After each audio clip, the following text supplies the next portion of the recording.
Hello बच्चों, नमस्कार। पिछले क्लास में हमने आपके लिए कटिंग टूल से संबंधित ऑब्जेक्टिव टाइप क्वेश्चंस और उससे संबंधित आंसर की जानकारी दी थी। आज भी कटिंग टूल से संबंधित ही जानकारी मैं आपको दूंगा। तो पहला क्वेश्चन है,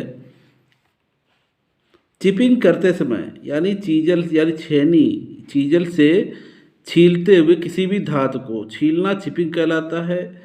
चीजल के माध्यम से चिपिंग करते समय क्लीयरेंस देने का क्या अभिप्राय है? क्लीयरेंस देने का मतलब क्या है? चीजल और जाप के बीच घर्षण दूर करने के लिए क्लीयरेंस दिया जाता है। जो चिप्स उसके जो निकलते हैं सो आसानी से निकल जाए और घर्षण कम हो। तो चिपिंग करते समय क्लीयरेंस देने का क्या अभिप्राय है? चीजल और जाप के बीच घर्षण दूर करने के लिए किया जाता है। अगला क्वेश्चन है, क्या होगा यदि किसी निश्चित मटेरियल के लिए चीजल का कटिंग एंगल बहुत कम होता है? अगर इस प्रकार से कटिंग एंगल बहुत अगर कम दिया जाएगा तो कटिंग एज क्या होगा? उसके टूट जाएगा। तो यदि किसी निश्चित मटेरियल के लिए चीजल का कटिंग एंगल बहुत कम होगा तो कटिंग एज टूट जाएगा। अगला है, फ्लैट चीजल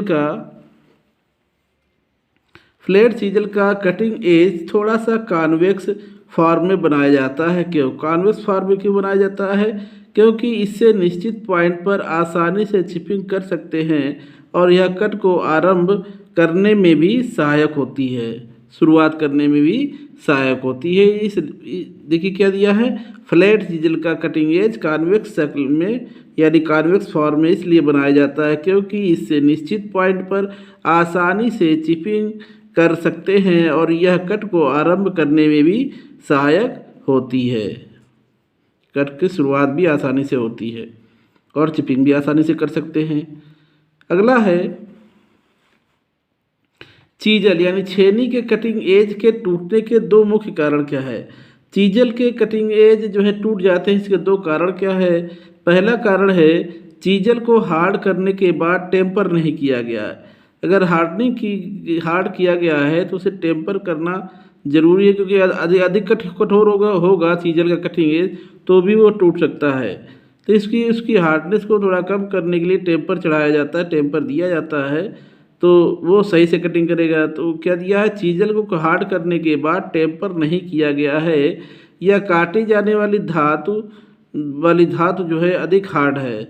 अगर अधिक हार्ड होगी तो भी कटिंग एज टूट जाएगा, और चीजल अगर हार्ड है कटिंग एज उसका, अगर उसको टेम्पर नहीं दिया जाएगा तो भी टूट सकता है।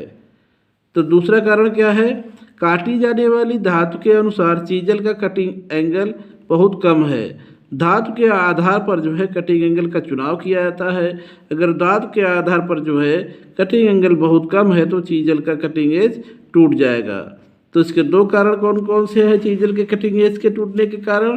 पहला कारण है, चीजल को हार्ड करने के बाद टेम्पर नहीं किया गया है या काटी जाने वाली धातु अधिक हार्ड है।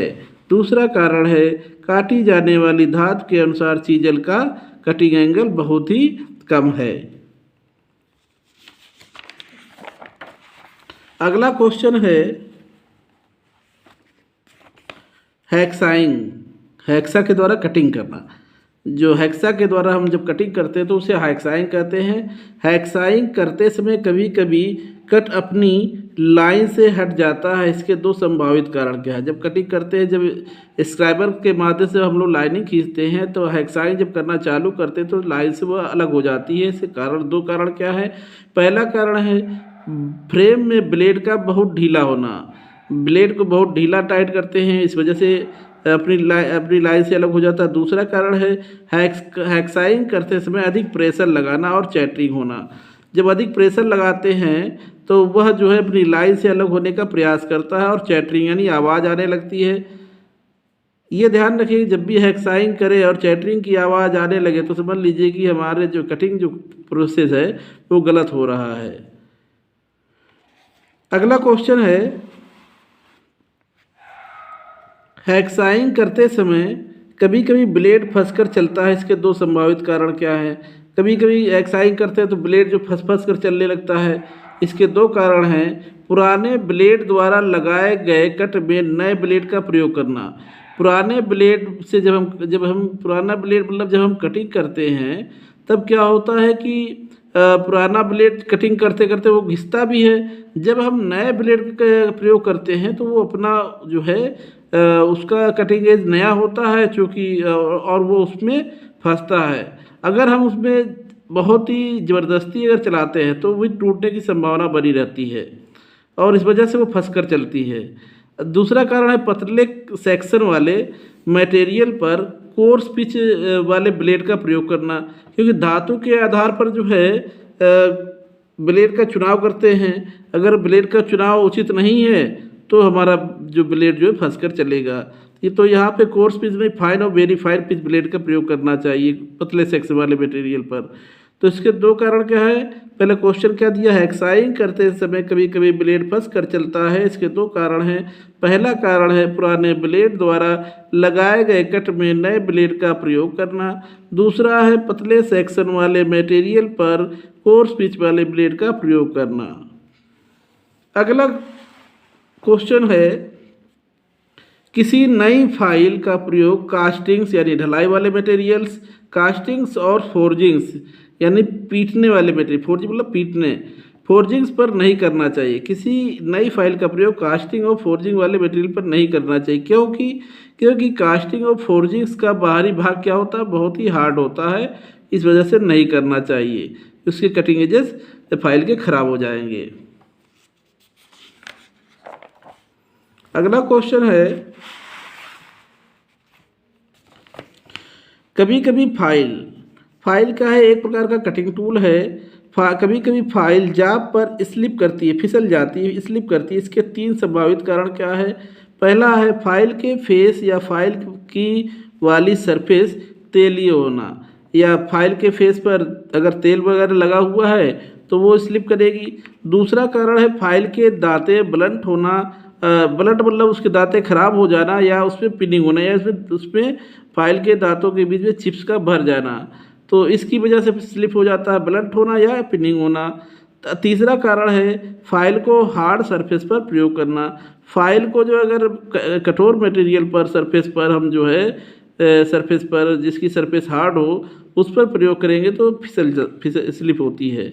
अगला देखिए इसमें क्या दिया है क्वेश्चन, कभी कभी फाइल जाब पर स्लिप करती है। इसके तीन संभावित कारण हैं। पहला कारण है फाइल के फेस या फाइल की वाली सतह पर जो है सरफेस पर जो तेलीय होना, फाइल के दांते ब्लंट होना या उनमें पिनिंग होना, फाइल को हार्ड सरफेस पर प्रयोग होना। अगला क्वेश्चन है, किसी फ्लैट स्क्रैपर के कटिंग एज पर थोड़ी सी कन्वेक्सिटी होती है। इसके दो कारण क्या हैं, संभावित कारण। किसी फ्लैट स्क्रैपर मतलब खुरचनी, फ्लैट स्क्रैपर के कटिंग एज पर थोड़ी सी कन्वेक्सिटी होती है। इसके दो संभावित कारण है। पहला कारण है किसी निश्चित पॉइंट पर स्क्रैपिंग करने के लिए। दूसरा है सरफेस पर गहरे स्क्रैच बनने से रोकने के लिए। देखिए पहला कारण क्या है, किसी निश्चित पॉइंट पर स्क्रैपिंग के लिए। दूसरा है सरफेस पर गहराई में स्क्रैच बनाने से रोकने के लिए जो है फ्लैट स्क्रैपर का कटिंग एज थोड़ा सा कन्वेक्सिटी होता है। इसके ये दो संभावित कारण हैं। अगला क्वेश्चन है,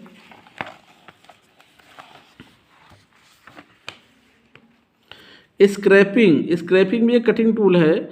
स्क्रैपिंग के लिए स्क्रैपर के माध्यम से जब हम उसको खुरचते हैं जाब को, तो वह प्रोसेस जो है स्क्रैपिंग कहलाता है। तो स्क्रैपिंग के लिए प्रयोग किए स्मीयरिंग रंग, कौन सा रंग है, स्मीयरिंग रंग कौन से हैं। तो पहला है तेल के साथ मिला हुआ रेड लाइट, तेल ऑयल के साथ मिला हुआ रेड लाइट। दूसरा है पर्सियन ब्लू। ये क्या है, स्क्रैपिंग के लिए प्रयोग किए जो है स्मीयरिंग रंग कहलाते हैं। ये तेल के साथ मिला हुआ रेड लाइट और दूसरा है पर्सियन ब्लू। अगला क्वेश्चन है, अंदरूनी थ्रेड्स इंटरनल थ्रेड्स काटने के लिए प्रायः एक सेट में 3 टैपों का प्रयोग किया जाता है। एक सेट में 3 टैप होते हैं। प्रत्येक टैप के द्वारा कितनी धातु काटी जाती है, मतलब जो 3 टैप होते हैं उनके द्वारा कितनी धातु काटी जाती है। पहला दिया है, पहले टैप के साथ लगभग जो 50% ये कटिंग करता है। दूसरा टैब लगभग जो 25% कटिंग करता है, और तीसरा टैब के साथ स्क्रू थ्रेड की बाकी बची हुई 25% कटिंग करता है। पहला टैब 50%, दूसरा टैब 25% और तीसरा टैब जो है वो भी 25% कटिंग करता है। तो बच्चों आज के लिए बस इतना ही। अगले क्लास में जो है कटिंग टूल से संबंधित हम आपको और अन्य जानकारी देंगे। सो थैंक यू, नमस्कार।